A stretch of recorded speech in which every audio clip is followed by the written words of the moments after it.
Kaley Cuoco, based on a true story, was perfect for you because I know you love true crime and you've said that you binge Dateline before bed. So what's a recent episode that you were really into? As far as Dateline, Yes. oh my gosh. Well, I watch a new one. It's funny, not that I'm trying to promote Peacock, but I will tell you they have all the Datelines. So I am on the Peacock app every night with my little earbuds in because it's like my own little world. Because Tom, my partner, thinks I'm insane. He's like, how are you falling asleep? I'll watch murder and these horrible stories. And then I'm like, okay, good night.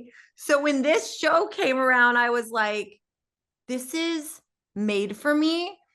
I love this genre. I love true crime. I love the fact that it's kind of a funny, scary, all the things, that kind of tightrope that can be difficult to walk, I guess, on a TV show. But it just checked so many boxes, and I've been obsessed with it ever since. hmm I talked to him last year for Love and Death, and he said the same thing about you. He's like, I don't know how It's she my watched favorite thing. I literally watch it to fall asleep. Like there's something wrong with me. Well, based on a true story, not Dateline, Dateline too, but based on true story is great. It has everything I love: tennis, murder, podcasts. The humor is Yes, right up and my the tennis alley. part, of Yeah. course. Yes. And I love the tone as well because it's I feel like it's a tone that you really excel at, and we saw that in The Flight Attendant. Like there's dramatic and suspenseful beats, and then all of a sudden it's wacky and absurd, or vice versa. So, what draws you to this type of tone? Thank you. Yeah, not that I'm saying we invented it on Flight Attendant, but we definitely created our own vibe on Flight Mhm. Attendant. Half the time, I think I've said this in multiple interviews, but half the time I didn't know how it was going to look on the other side. So it was like doing all these options, these different takes of like comedic or really scared or tears or whatever. And based on a true story, I think is a little more comedic than that, but it has the same tone. And Chris Messina, who is such a brilliant actor, he always says, I've never done anything like this. And he's like, what is the scene today? Like, what are we doing? I'm like, I don't know. We're gonna have to see when we get there. It's always like a surprise how it's gonna go, which I love because I really live in the moment as an actor. I'm not a big preparer. I kind of like to feel it as I go. So Mhm. And I know Chris is a preparer. I talked to him about this as well, and I mean, he's great at comedy too, but like he's like the opposite of you. You're more instinctual, right? So what was that? Because you guys have great chemistry too. So what was that collaboration like?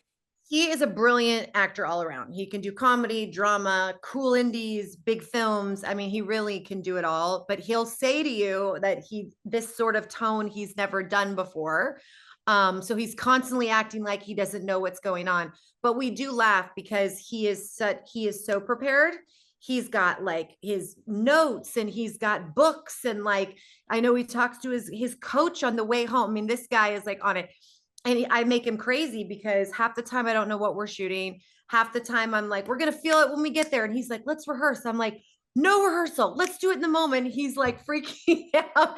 But I think I've gotten him to lighten up a little bit. And he's also gotten me to kind of, I don't know, focus in a bit For more. like the serious moments. Yeah, we've definitely evened each other out. It's been a good experience, amazing experience with him. hmm what's a scene that you guys just kind of discovered in one of those takes when you're just experimenting? I think the best evidence of that is when Chris and I are, when I'm telling him that our plumber is the serial killer. And we're in the bedroom and we're watching Matt in our kitchen. And the way they built the house, it was so perfect because it was far enough away. And I'm telling him, oh my God, this is him, this is him. This was a scene that was so kind of chaotic and we kind of went with it and we were ad-libbing and we were doing improv and we were knocking into each other. And sometimes it was so over the top that it was ridiculous. I always tell Chris, I'm like, we can always reel it in. Let's just start really big. We can always reel it in.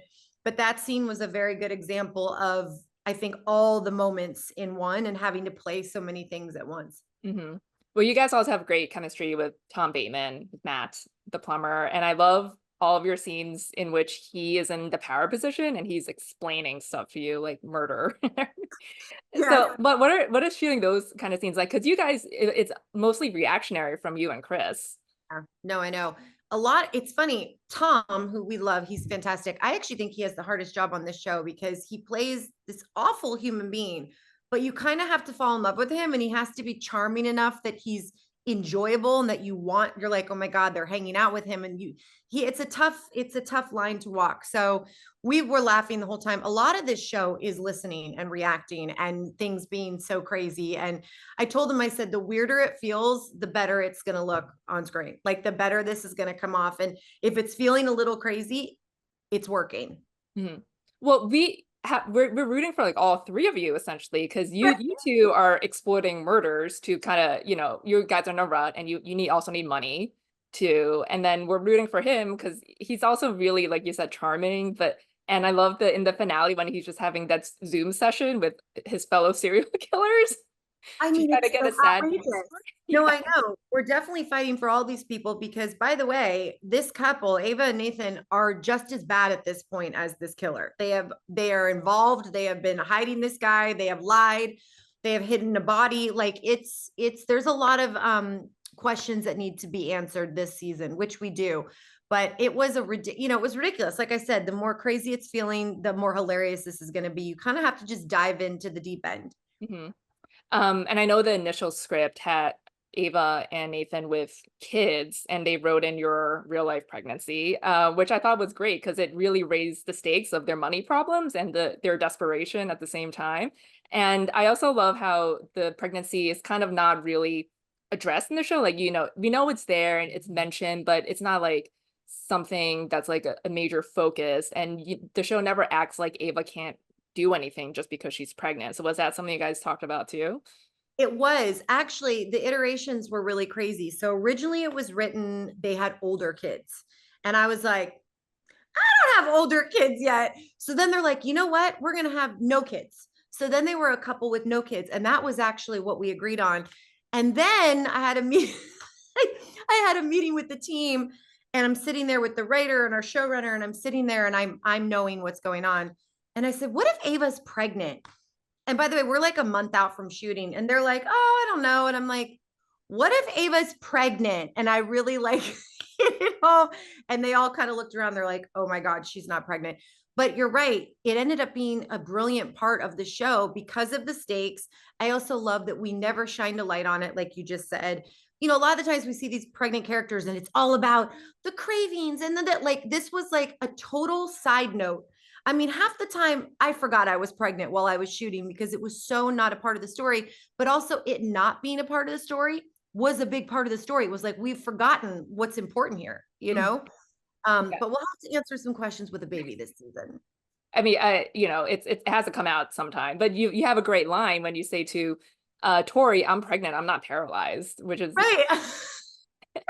Yeah, she's the doing all of circumstances it. are completely different there, but I've been obviously on television since I was 5 years old. I've grown up on camera. And so to now be able to show this side of me and being pregnant, I really wanted to go there. I was like, guys, we're not going to try and like look good. We're going to be messy and we're going to show the stomach and we're going to be like, I wanted it to feel real.